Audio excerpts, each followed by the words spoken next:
Thank you very much, Chris.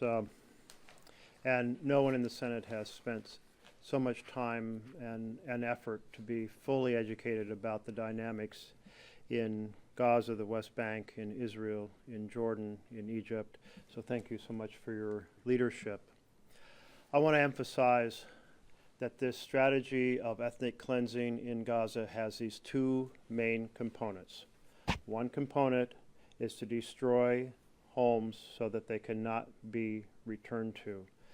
Despite having seen the city reduced to rubble through satellite photos, to climb an outside staircase, fire escape to the top of a 3-story building, stand on a ledge, look over, and see this city reduced to rubble, that was extraordinarily powerful to just bear witness to that strategy that's being implemented. Not long ago, as Chris said, 1 million people were here, many of them refugees from other parts of Gaza. That second strategy deprived Palestinians of essentials to live: food, water, medicine. And the piece of this that receives the most attention is the food factor. And Chris has described obstacles about getting food into Gaza.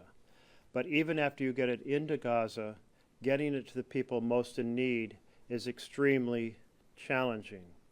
If you think about what we were told in our first trip by international organizations, they said, look, if food gets to a certain low level where families are starving, groups will start to raid the trucks before they get to the warehouses. They'll break into the warehouses and raid those. Then they'll start raiding the trucks en route to the warehouse, because that's what you see everywhere in the world when people are starving.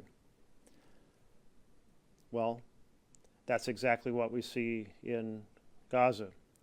But now think about the fact that those who are in most trouble in terms of nutrition are those who are the weakest, and that is the children.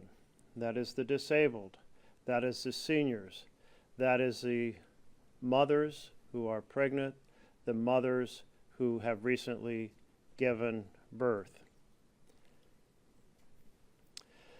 But to get food to those populations, you have to be able to have an organized system through the warehouses. There is a special supplement for starving children. In much of the world, it goes by the brand name Plumpy Nut. But other companies produce it and call it things like nutritional supplement.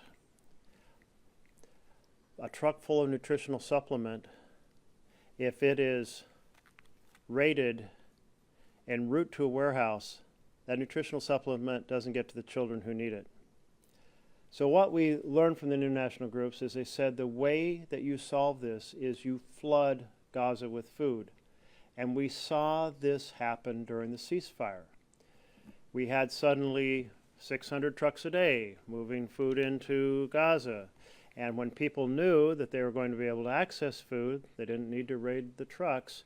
And then you were able to start reestablishing the supply of food to those who need it most.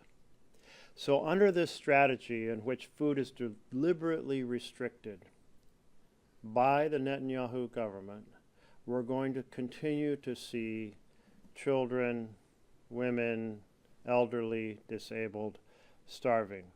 And this is the heart of the famine that is there right now. The second thing I want to emphasize is we have a few chapters in the course of this year.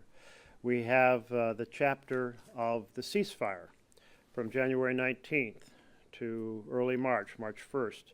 Then we have this full blockade from March 2nd through May 19 that produced a hugely accentuated level of starvation. And then we have the third chapter in which Israel, in response to the world, said, yes, we're getting food in, and we have this great system, this Gaza Humanitarian Foundation, GHF strategy.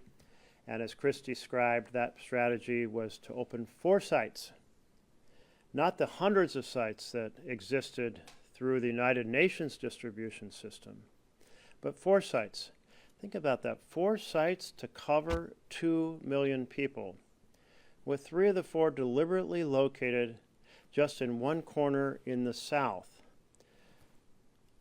The goal of that was, hey, if you're in Gaza City, somewhere to the north, the only place we're going to get food to you is if you go to the south. This is part of that strategy of displacement. That strategy has not worked well. According to a report by a humanitarian group, they recorded 1,373 people killed from May 22nd to July 31st. The bulk of those happening in the vicinity of those 4 distribution sites. Another group called this not aid, but orchestrated killing. Who would ever come up with an idea to replace hundreds of sites where people can access it to 4 sites in the south? Think about whether or not a mother who is already malnourished is going to be able to walk miles to one of those sites, maybe carrying a child, and somehow lift a 40-pound box and make it miles home.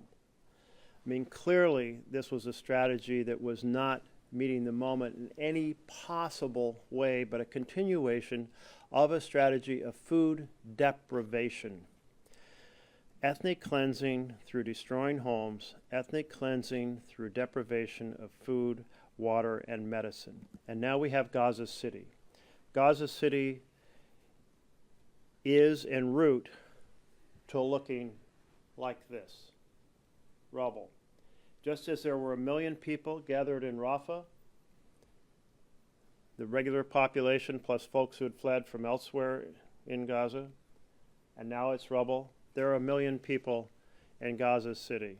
And in a few months, it may look like this. What does that mean if we look down the lane? Well, it means 2 million people clustered in tents, without a food distribution system, without a clean water system, without a sanitary system, without a power system, without a communication system, without a roof over their head, with the goal of pushing people out of Gaza. And the United States is engaged in conversations to help find places where people might be shipped to. The United States has to quit being complicit in this ethnic cleansing, has to quit being complicit in this war crime.